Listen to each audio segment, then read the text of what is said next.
Hi, good evening. Today we have with us Guru Saran. He heads our manufacturing practice with extensive background both in manufacturing and services, a total of 3 decades of experience in leadership positions across companies. So he's going to share with us today his journey across the two different industries, across companies, what have been the key learnings and insights which made him choose entrepreneurship now, and what's the way forward that we look at it. So thank you, Guru, for joining us. If you can help our audience with a quick introduction. Yeah, thank you, Sushant. That's a great introduction. In fact, I started my career in 1991 with Eicher Tractors, Alwar, Rajasthan. So, in fact, I feel very lucky that I started my career with quality function because in very early stage of my career, I got introduced to statistical process control and process capability studies, and also could operate very sophisticated instruments and gauges in the shop.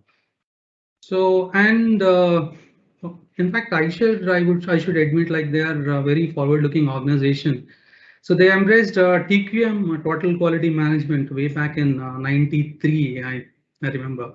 So they gave me, in fact gave me the conviction that any management with a strong will can bring fundamental changes in the workplace. So with this TPM introduction, the complete shop layouts were changed to suit JIT, that is just-in-time concept. The workforce were trained on TQM concepts and introduced Kaizens on the shop floor. I still remember we used to get miniature tractor models as mementos for best Kaizens. And Kaizen has a very special place in my career. In fact, in 30 years, in fact, this is one thing I used everywhere in all walks of my life. So I can't find a better employee engagement tool, in fact, for the shop floor. TQM has also brought, in fact, a lot of structural changes in Asia. And at the time, I, in fact, opted to move to manufacturing function. So that was the first time, in fact, I got exposure to work with teams and machines. At the same time, there was no Six Sigma. So we used to follow 7QC tools, PDCA cycle, and work in different cross-functional teams. So we used to call them SGAs, small group activities for solving bigger problems or accomplished projects. I still remember two very good projects we have done long back.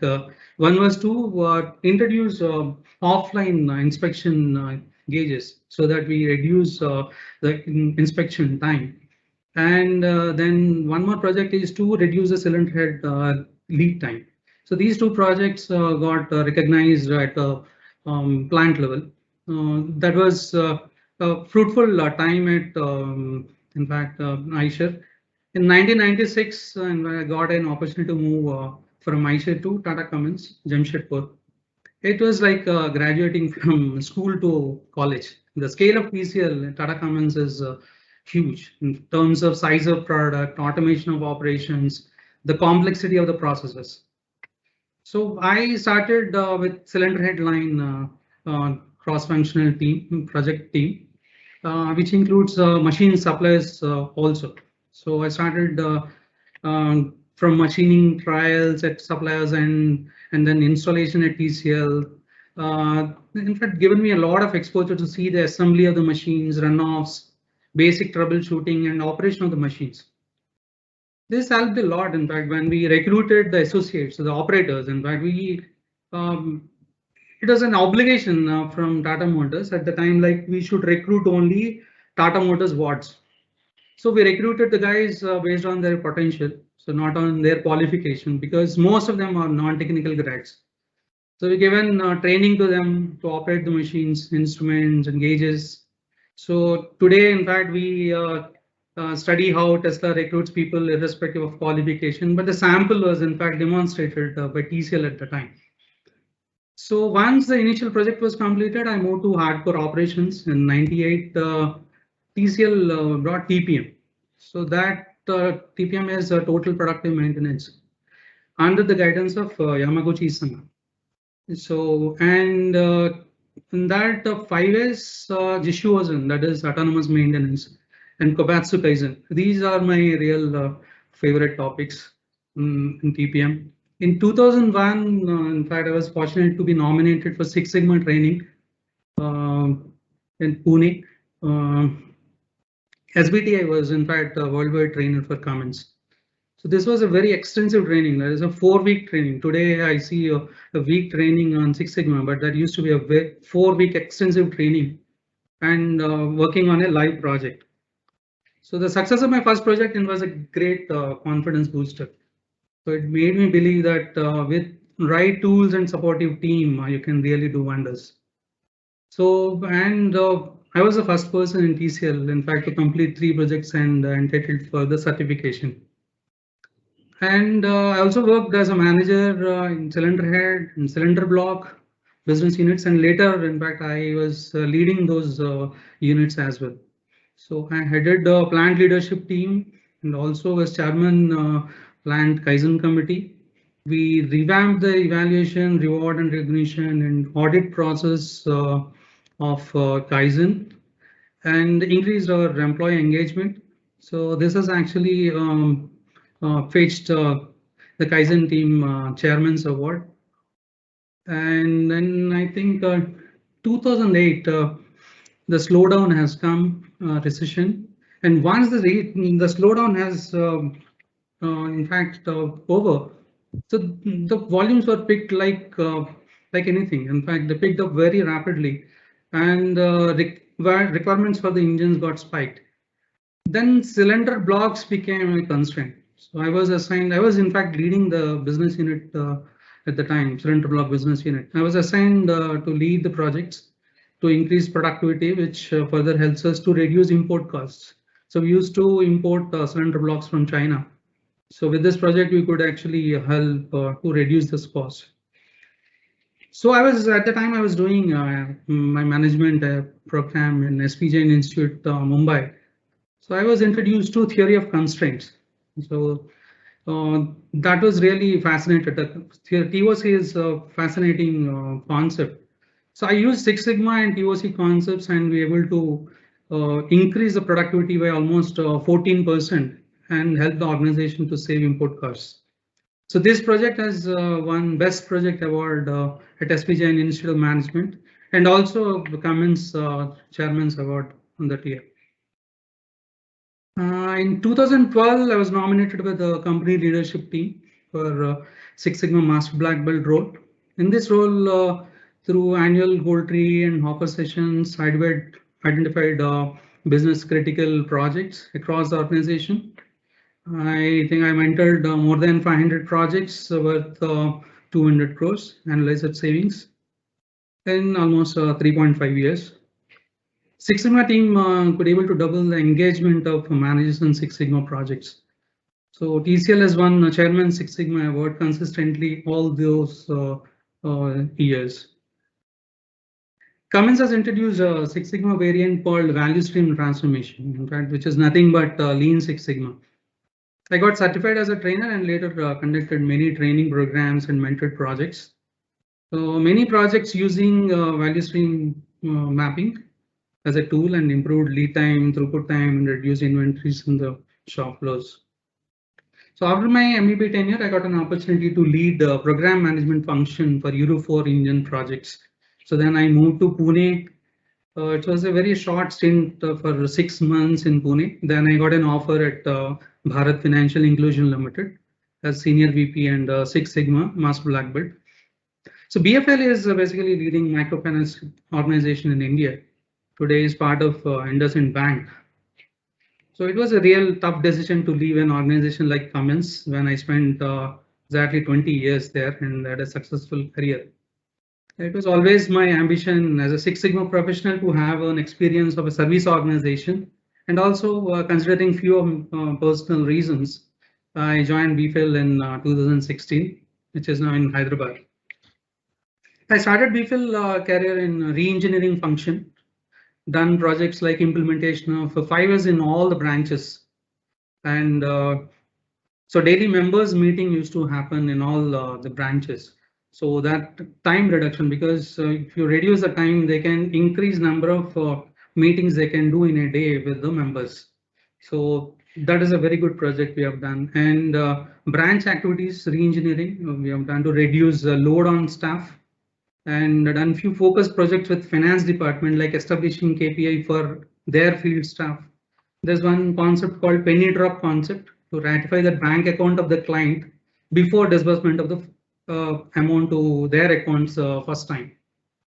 So this actually a foolproof method that the money doesn't go to a wrong account. Later, I led the process management function and part of very important projects like eKYC introduction, same day loan disbursements, etc.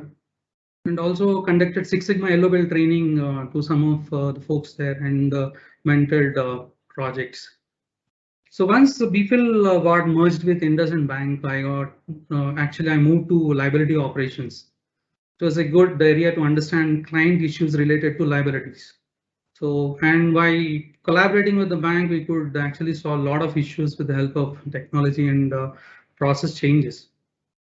Once completed 5 years in BFIL, and circumstances supported me, in fact, to think to come out of 9 to 5 job and make up an assignment, which gives me the freedom, in fact, to do what I really wanted, always wanted to do. And finally landed with easy problem solving as manufacturing lead. Okay. Sure. Thanks, Guru. That's a very interesting career with in fact, very pertinent projects that you've driven for very large organizations. Guru. So that was a very interesting career discussion which you had, and especially working with large organizations, making shifts, driving very different projects, and actually seeing the 2008 downturn and how Six Sigma helped your organization come out better and faster from the recession, and the transition that you made from manufacturing to services, and within services how you handle different portfolios.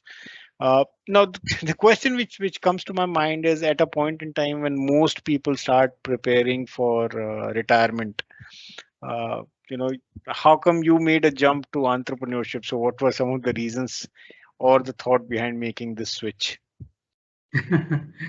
Yeah, in my view, there is nothing like retirement. A person should learn and work till he can what he loves. That is what I believe in.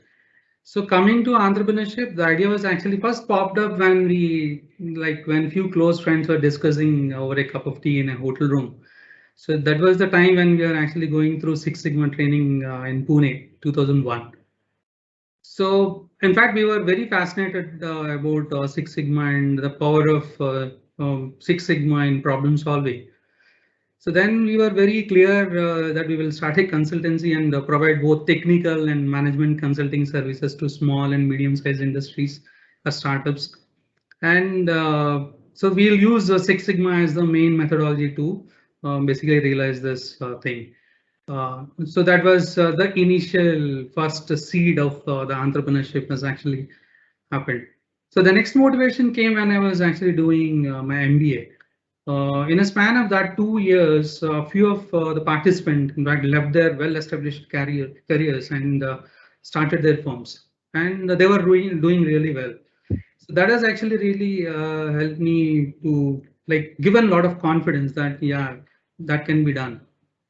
So next thought was when I was in fact delivering Six Sigma training as MBB, I could realize that the only manufacturing experience is not just enough to cater wider spectrum of audience. I thought I need to have exposure in service organization where you can connect with the final customer. So far wherever I worked, in fact, I never really touched the final customer. So I wanted to really do that, and that was one of the compelling reason to accept the BFL offer. I thought I'll work for 3 years and then we'll join in consultancy. But finally, it took almost 5 years to realize that dream. Today, in fact, there are multinationals, bigger organizations who had their own management systems evolved. So there are many firms, especially startups or even small and medium-sized organization where our experience and skill set can work for them. We can help to solve their problems, or we can provide the skill set to their people so that they can solve their own problems. And we together actually can play maybe we can be a catalyst or take a small part in Atmanirbhar Bharat to happen maybe a bit little faster. Sure. Thanks, Guru. That's very insightful. Now, touching upon the problem solving aspect, which stands out very clearly in your career and the kind of projects or business improvements that you've driven. Given that you mentioned about Atmanirbhar Bharat, so one thing which stands out very clearly is that a lot of these SMBs, especially now with the focus being on manufacturing by the government, can Right. benefit by using some of these global methodologies, which have benefited the large organizations for sure, but Correct. small businesses are not really touched by them on a great degree. So, from that perspective, what are some of the methodologies that you think are best suited for the Indian context? Yeah, I think any manufacturing organization, I feel like can be divided into three big levels. So each level has a very specific task as a problem solver in the organization. So the bottommost level of the pyramid is where the mass of the organization lies, like almost 60 to 70% of people who are operators or associates do form the base of the organization. It is extremely important to ensure that they are free to highlight the problems. It is very important, and at the same time, they should able to suggest a few solutions. So here, the important is not the solution, but the mindset to actually think through the solutions, or should be part of the shop floor culture. Mm. This needs to be cultivated. It doesn't happen overnight. So in my experience, 5S, Kaizen, and autonomous maintenance. So the best suited methodologies or tools to create this mindset. So now comes to the middle management. I think their job is to basically to create this culture. So include your operators in your projects, give them bigger picture. So many times we feel like operators needs to be just tell about a single line requirements. So it is not right. We need to really involve them into the whole problem. So you need to really tell them what exactly you are looking at, not the specific tasks. So ultimately, they are the people who are going to maintain the changes we are going to propose or implement on the shop floor. So managers should understand.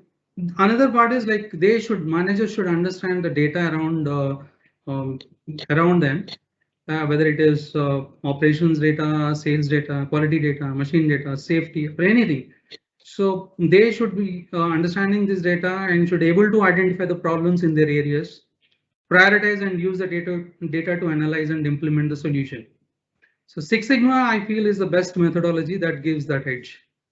So today we have different roadmaps of Six Sigma, different variants we have like Lean Six Sigma, Redesign Six Sigma, Design Six Sigma. So you have a problem and there is a kind of a roadmap for that particular problem for the solution. So I also suggest, in fact, shop floor managers or managerial level to have a theory of constraints as a tool in their pocket. That actually gives a very quick problem solving technique to them. And it's very simple to understand. And it's a completely like a do kind of concept. So not a like Six Sigma don't have much of data or analysis. No, it's a simple do kind of a concept. So if you have these both tools with you, I think that can be lethal at that level. Top management, I feel their job is to ensure to pick the right kind of management practice and ensure that it is implemented well and sustained. So right KPIs should be derived and consistently monitored. Stick to one base system. That is very important because so down the level people don't really like if you change the system. So each and every day, like okay, very frequently if you change, people really don't like it. So the base system, quality system or management system should be you need to stick with that for some time and devise a good reward and recognition system to motivate the people down the level. I think that should really help. So I think this has been very helpful, sharing the insights of how you shaped up as an individual across organizations, how you delivered business results, and how can organizations, especially the SMB or the MSME segment, can look at these methodologies and what are the aspects that they should look at. And the good part that, or the key aspect that you hit upon was, not changing the methodology very frequently. So whether it's a management system or a quality system that the organization has decided on, they should stick with it for some time to show the desired results. Otherwise it creates a lot of flux in the system in that sense. uh, so Guru, how can some of our individuals or potential queries that organizations have, how can they reach out to you or for the details on which methodology is best suited? Now, which brings us to the next point. How can organizations start the implementation journey? What are your thoughts on that? Yeah, I think my experience is like a simple and best way is benchmarking. So I remember when Tata Cummins, a small team, in fact, including myself, we visited Sundaram Partners and Sundaram Clayton to witness TPM before we were actually started implementation of TPM. So the benchmark visit has actually given us insights about how they have implemented, and we were quite impressed with their practices, and it was visible everywhere, even whether it is a shop floor or in the office. Even in MD's office, we can see the glimpses of TPM everywhere. So seeing is actually believing. That's what TPM says. Seeing is believing. So then, after coming to Jamshedpur, we are given a presentation to the management and why we should embrace TPM at TCL. And people got convinced that TPM is the right management practice to be followed. And then we had JIPM and TPM India to help us. So in 2 years time, we claimed TPM Excellence Award. So this is one way of actually doing it, like do a benchmark visit. The next way I think is to just follow your OEM, because many times OEMs insist to follow certain practices. So also it is easy if you adapt OEMs practices, because they will help you there. So that will be easier for you to implement. So only a request to the organizations here is when they follow this method, then it should implement and follow with conviction. So many times what will happen is like people just implement because OEMs are insisting. So then it will not help. Then the benefits can't be sustained. And you always feel that these systems won't work. So very important is, even if it is a OEM's recommendation, that you should get convinced yourself that the systems work for you and then implement, then definitely these systems will work for you. So following one fundamental management or quality system, that's what I'm repeating again, is very, very important. So this gives a framework to work in a direction which is familiar to everyone in the organization. So that will really help.